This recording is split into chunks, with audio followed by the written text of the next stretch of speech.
Olá, eu sou a professora Elza e hoje eu vou apresentar para vocês a Lei 8.069 de 1990, que dispõe sobre o Estatuto da Criança e do Adolescente. Artigo 1º. Esta lei dispõe sobre a proteção integral à criança e ao adolescente. Artigo 2º. Considera-se criança, para os efeitos desta lei, a pessoa até 12 anos de idade incompletos, e adolescente aquela entre 12 e 18 anos de idade. Parágrafo único.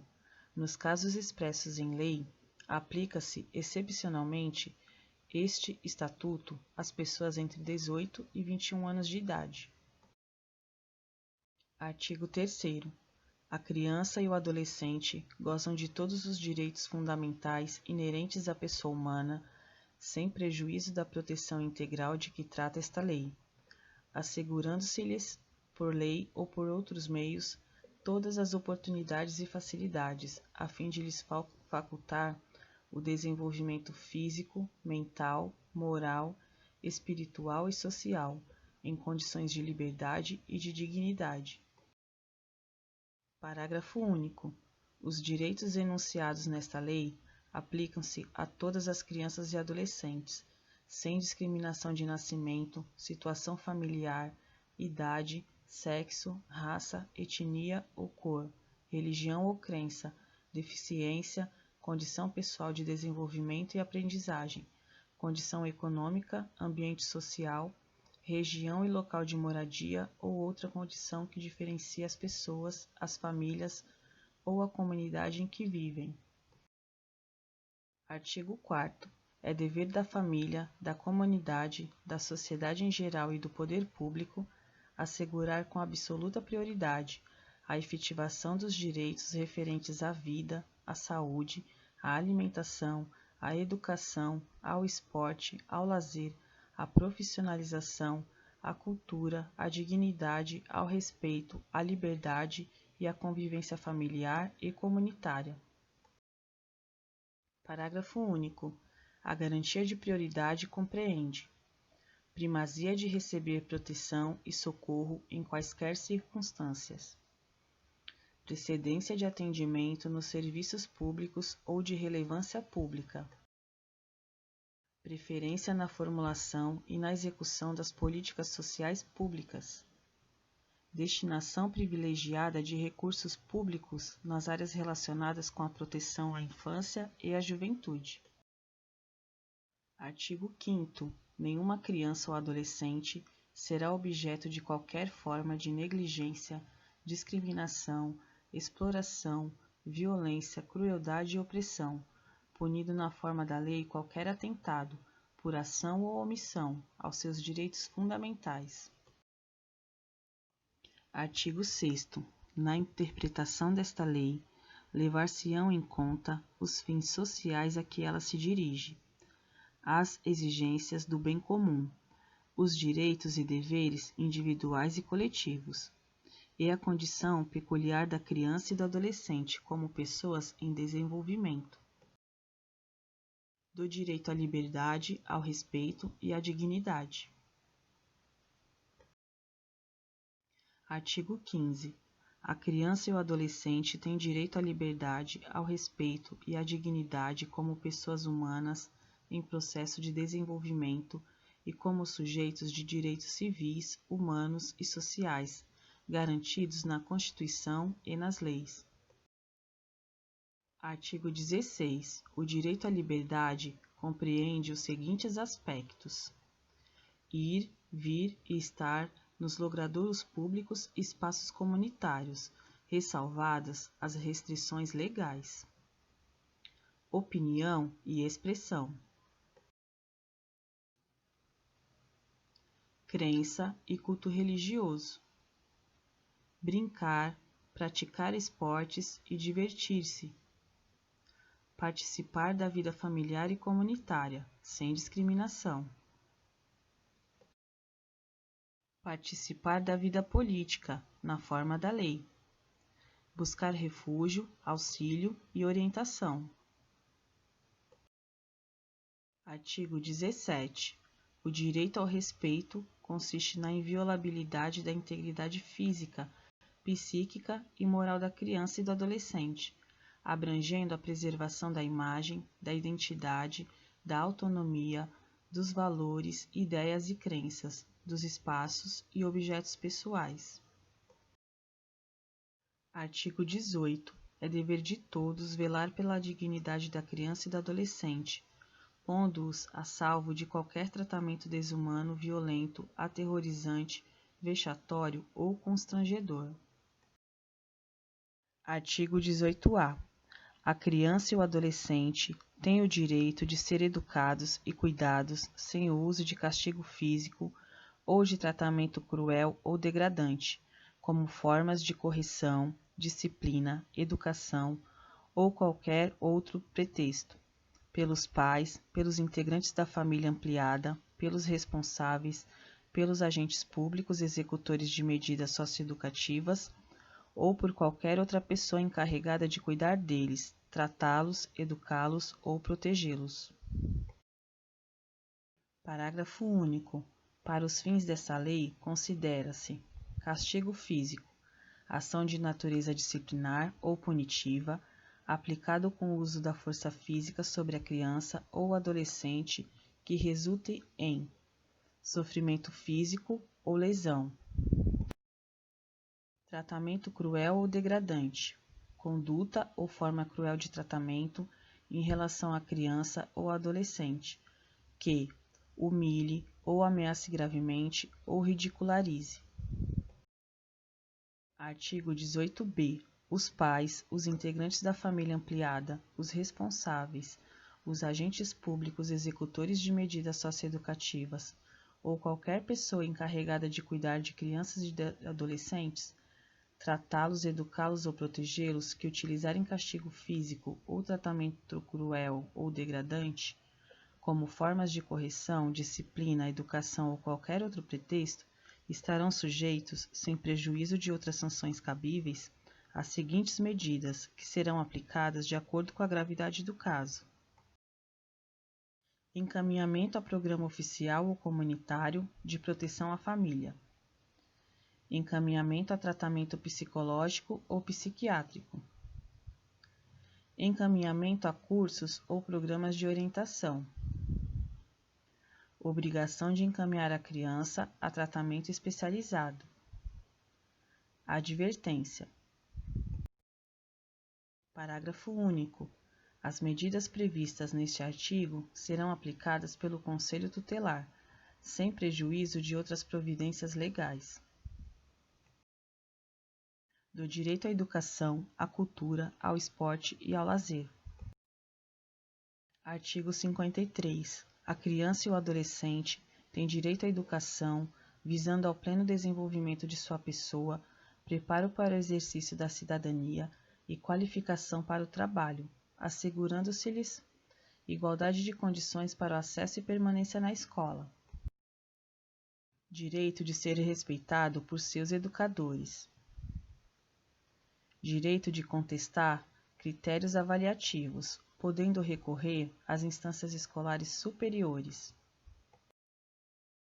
Direito de organização e participação em entidades estudantis.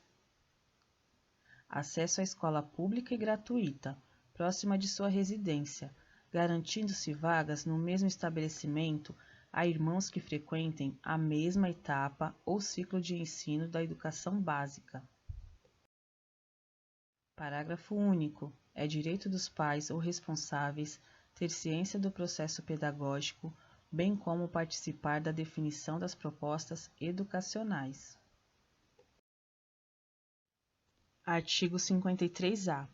É dever da instituição de ensino, clubes e agremiações recreativas e de estabelecimentos congêneres assegurar medidas de conscientização, prevenção e enfrentamento ao uso ou dependência de drogas ilícitas. Artigo 54. É dever do Estado assegurar à criança e ao adolescente ensino fundamental obrigatório e gratuito, inclusive para os que a ele não tiveram acesso na idade própria. Progressiva extensão da obrigatoriedade e gratuidade ao ensino médio. Atendimento educacional especializado aos portadores de deficiência, preferencialmente na rede regular de ensino. Atendimento em creche pré-escola às crianças de 0 a 5 anos de idade. Acesso aos níveis mais elevados do ensino, da pesquisa e da criação artística, segundo a capacidade de cada um. Oferta de ensino noturno regular, adequado às condições do adolescente trabalhador. Atendimento no ensino fundamental através de programas suplementares de material didático escolar, transporte, alimentação e assistência à saúde.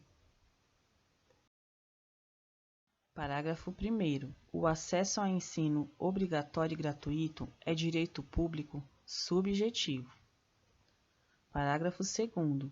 O não oferecimento do ensino obrigatório pelo poder público ou sua oferta irregular importa a responsabilidade da autoridade competente. Parágrafo 3º. Compete ao poder público recensear os educandos no ensino fundamental, fazer-lhes a chamada e zelar, junto aos pais e responsáveis, pela frequência à escola.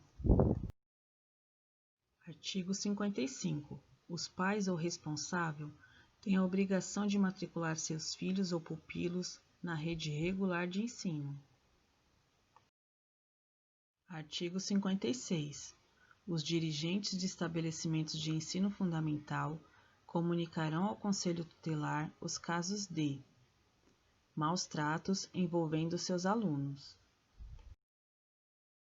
reiteração de faltas injustificadas e de evasão escolar, esgotados os recursos escolares, elevados níveis de repetência.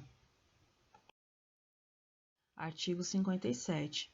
O poder público estimulará pesquisas, experiências e novas propostas relativas a calendário, seriação, currículo, metodologia, didática e avaliação, com vistas à inserção de crianças e adolescentes excluídos do ensino fundamental obrigatório. Artigo 58. No processo educacional, respeitar-se-ão os valores culturais, artísticos e históricos próprios do contexto social da criança e do adolescente, garantindo-se a estes a liberdade da criação e o acesso às fontes de cultura. Artigo 59. Os municípios, com apoio dos Estados e da União, estimularão e facilitarão a destinação de recursos e espaços para programações culturais, esportivas e de lazer, voltadas para a infância e a juventude. Do direito à profissionalização e à proteção no trabalho.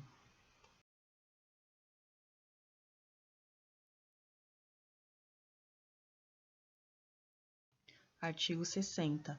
É proibido qualquer trabalho a menores de 14 anos de idade, salvo na condição de aprendiz. Artigo 61. A proteção ao trabalho dos adolescentes é regulada por legislação especial, sem prejuízo do disposto nesta lei. Artigo 62.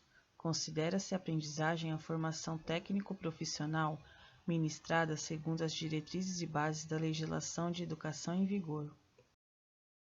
Artigo 63. A formação técnico-profissional obedecerá aos seguintes princípios: garantia de acesso e frequência obrigatória ao ensino regular, atividade compatível com o desenvolvimento do adolescente, horário especial para o exercício das atividades.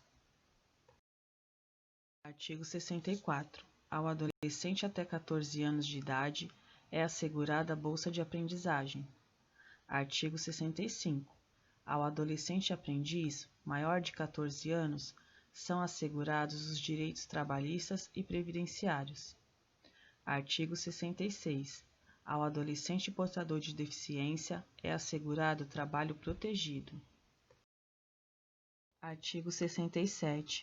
Ao adolescente empregado, aprendiz, em regime familiar de trabalho, aluno de escola técnica, assistido em entidade governamental ou não governamental, é vedado o trabalho noturno, realizado entre as 22 horas de um dia e as 5 horas do dia seguinte.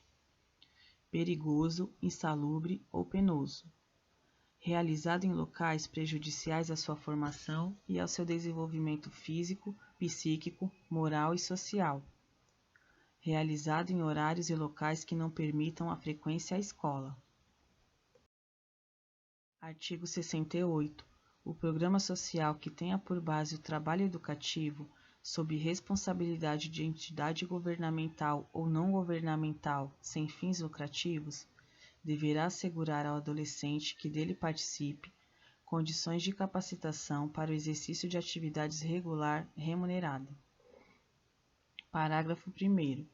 Entende-se por trabalho educativo a atividade laboral em que as exigências pedagógicas relativas ao desenvolvimento pessoal e social do educando prevalecem sobre o aspecto produtivo. Parágrafo 2º. A remuneração que o adolescente recebe pelo trabalho efetuado ou a participação na venda dos produtos de seu trabalho não desfigura o caráter educativo. Artigo 69. O adolescente tem direito à profissionalização e à proteção no trabalho, observados os seguintes aspectos, entre outros: respeito à condição peculiar de pessoa em desenvolvimento, capacitação profissional adequada ao mercado de trabalho. Do Conselho Tutelar. Artigo 131. O Conselho Tutelar é órgão permanente e autônomo, não jurisdicional, encarregado pela sociedade de zelar pelo cumprimento dos direitos da criança e do adolescente, definidos nesta lei. Artigo 132. Em cada município e em cada região administrativa do Distrito Federal, haverá no mínimo um Conselho Tutelar, como órgão integrante da administração pública local, composto de 5 membros, escolhidos pela população local, para mandato de 4 anos, permitida a recondução por novos processos de escolha. Artigo 133. Para a candidatura a membro do Conselho Tutelar, serão exigidos os seguintes requisitos: reconhecida idoneidade moral, idade superior a 21 anos e residir no município. Artigo 134. Lei municipal ou distrital disporá sobre o local, dia e horário de funcionamento do Conselho Tutelar, inclusive quanto à remuneração dos respectivos membros, aos quais é assegurado o direito a cobertura previdenciária, gozo de férias anuais remuneradas acrescidas de 1/3 do valor da remuneração mensal, licença maternidade, licença paternidade, gratificação natalina. Parágrafo único. Constará da Lei Orçamentária Municipal e da do Distrito Federal previsão dos recursos necessários ao funcionamento do Conselho Tutelar e à remuneração e formação continuada dos conselheiros tutelares. Artigo 135. O exercício efetivo da função de conselheiro constituirá serviço público relevante e estabelecerá presunção de idoneidade moral. Das atribuições do Conselho. Artigo 136. São atribuições do Conselho Tutelar: atender às crianças e adolescentes nas hipóteses previstas no artigo 98 e 105, aplicando as medidas previstas no artigo 101, de 1 a 7. Atender e aconselhar os pais ou responsável, aplicando as medidas previstas no artigo 129, de 1 a 7. Promover a execução de suas decisões, podendo, para tanto, requisitar serviços públicos na área de saúde, educação, serviço social, previdência, trabalho e segurança. Representar junto à autoridade judiciária nos casos de descumprimento injustificado de suas deliberações. Encaminhar ao Ministério Público notícia de fato que constitua infração administrativa ou penal contra os direitos da criança ou adolescente. Encaminhar à autoridade judiciária os casos de sua competência. providenciar a medida estabelecida pela autoridade judiciária, dentre as previstas no artigo 101, de 1 a 6, para adolescente autor de ato infracional. Expedir notificações. Requisitar certidões de nascimento e de óbito de criança ou adolescente, quando necessário. Assessorar o Poder Executivo local na elaboração da proposta orçamentária para planos e programas de atendimento dos direitos da criança e do adolescente. Representar em nome da pessoa e da família contra a violação dos direitos previstos no artigo 220, parágrafo 3º, inciso 2º da Constituição Federal. Representar ao Ministério Público para efeito das ações de perda ou suspensão do poder familiar após esgotadas as possibilidades de manutenção da criança ou do adolescente junto à família natural. Promover e incentivar na comunidade e nos grupos profissionais ações de divulgação e treinamento para o reconhecimento de sintomas de maus-tratos em crianças e adolescentes. Único. Se no exercício de suas atribuições o Conselho Tutelar entender necessário o afastamento do convívio familiar, comunicará incontinenti o fato ao Ministério Público, prestando-lhe informações sobre os motivos de tal entendimento e as providências tomadas para a orientação, o apoio e a promoção social da família. Artigo 137. As decisões do Conselho Tutelar somente poderão ser revistas pela autoridade judiciária, a pedido de quem tenha legítimo interesse. Da competência.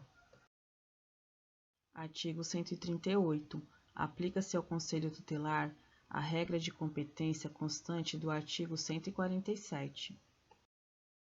Artigo 147. A competência será determinada pelo domicílio dos pais ou responsável, pelo lugar onde se encontra a criança ou adolescente, à falta dos pais ou responsável. Parágrafo 1º. Nos casos de ato infracional, será competente a autoridade do lugar da ação ou omissão, observadas as regras de conexão, continência e prevenção. Parágrafo 2º. A execução das medidas poderá ser delegada à autoridade competente da residência dos pais ou responsável, ou do local onde sediar-se a entidade que abrigar a criança ou adolescente. Parágrafo 3º. Em caso de infração cometida através de transmissão simultânea de rádio ou televisão que atinja mais de uma comarca, será competente para a aplicação da penalidade a autoridade judiciária do local da sede estadual da emissora ou rede, tendo a sentença eficácia para todas as transmissoras ou retransmissoras do respectivo estado.